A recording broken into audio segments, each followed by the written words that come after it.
Bonjour les amis, vous êtes avec les Gilets jaunes constituants du 91. Aujourd'hui, petite opération citoyenne. On va devant la permanence parlementaire, la REM. Écriture inclusive, hein, la novlangue du néolibéralisme mondialiste. Stéphanie Adjé. Stéphanie Adjé de la 6e circonscription de l'Essonne. Donc là on est à Massy, hein.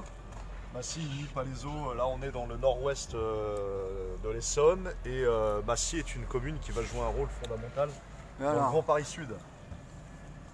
Ouais, bon, c'est vrai On dirait que c'est tahitien ça, c'est marrant. Oui, non, ça Elle est d'origine polynésienne. Ah bah c'est ça alors, c'est tahitien. Donc,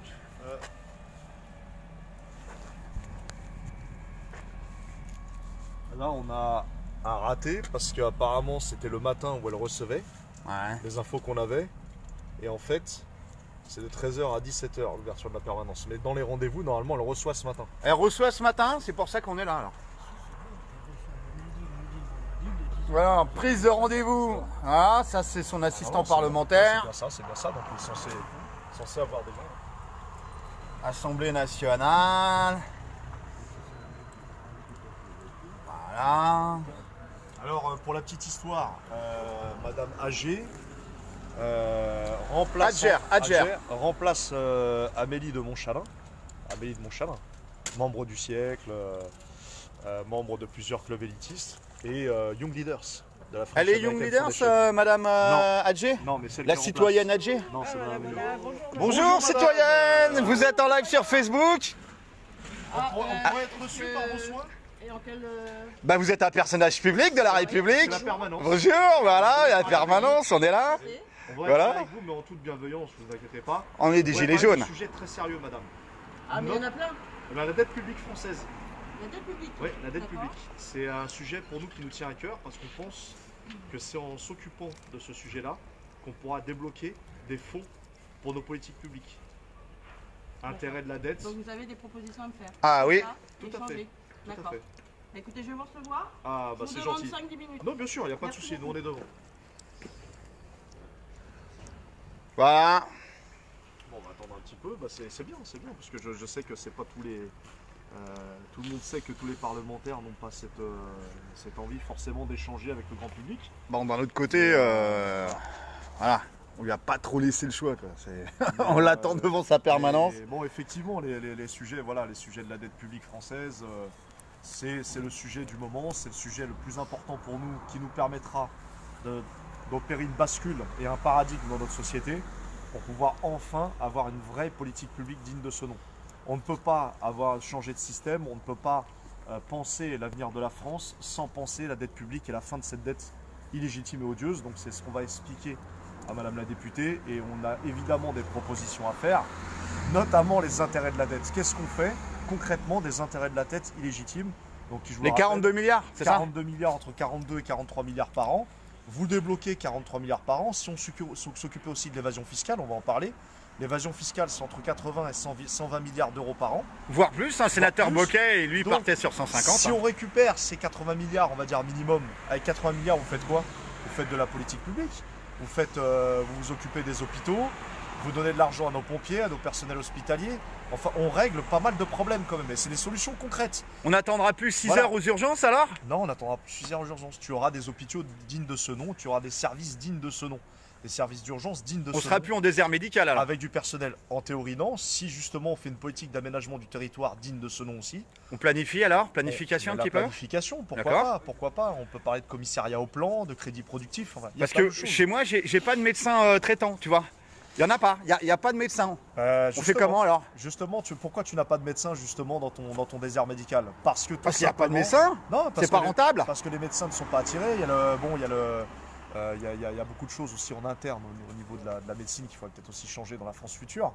Mais honnêtement, On est à Massy les gars, on est à Massy dans le 91 et on a attrapé la citoyenne Adjé à l'entrée de sa permanence. donc, c'est la 6e circonscription de l'Essonne. Et puis bah, comme elle a été surprise et puis elle était en live et puis tout ça, Bah voilà, elle a accepté, donc là on attend. Normalement, on va avoir les flics qui vont arriver. Donc.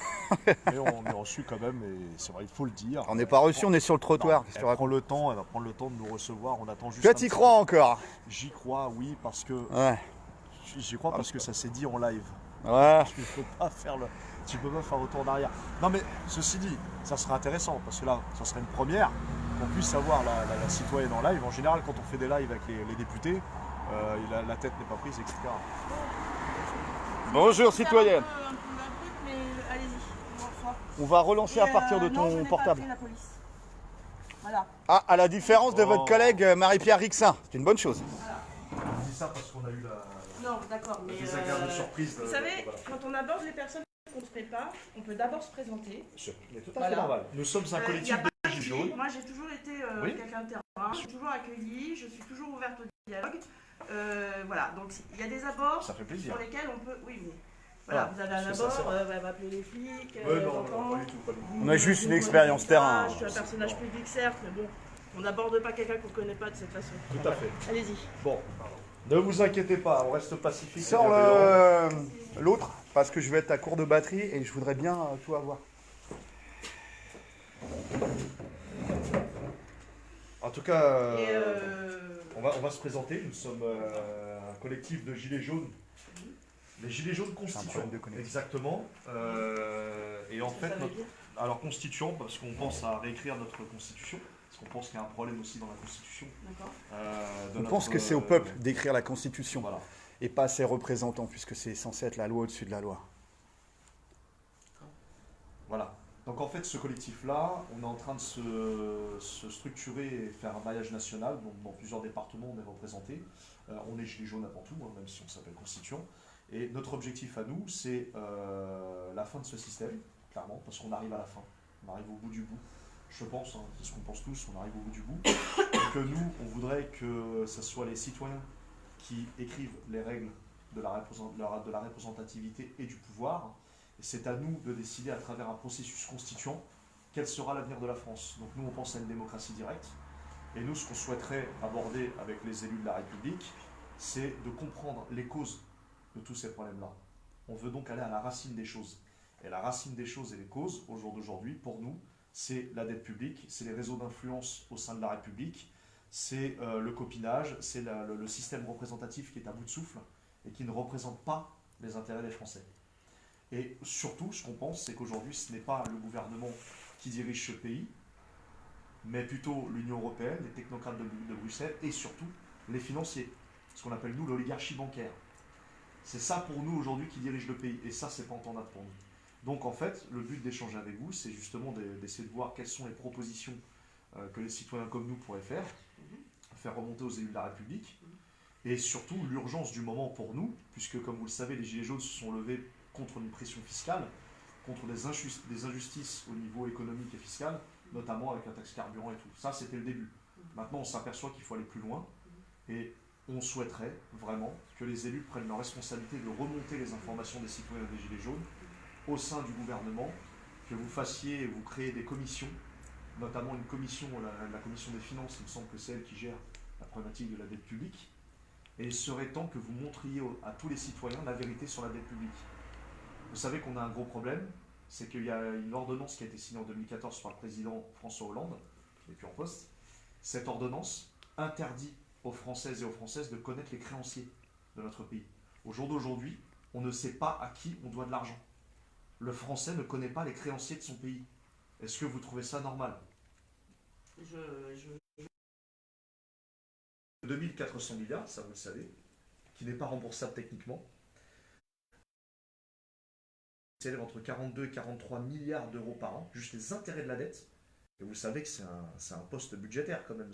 Ça représente, je crois, l'éducation nationale. C'est le deuxième poste de dépense de l'État.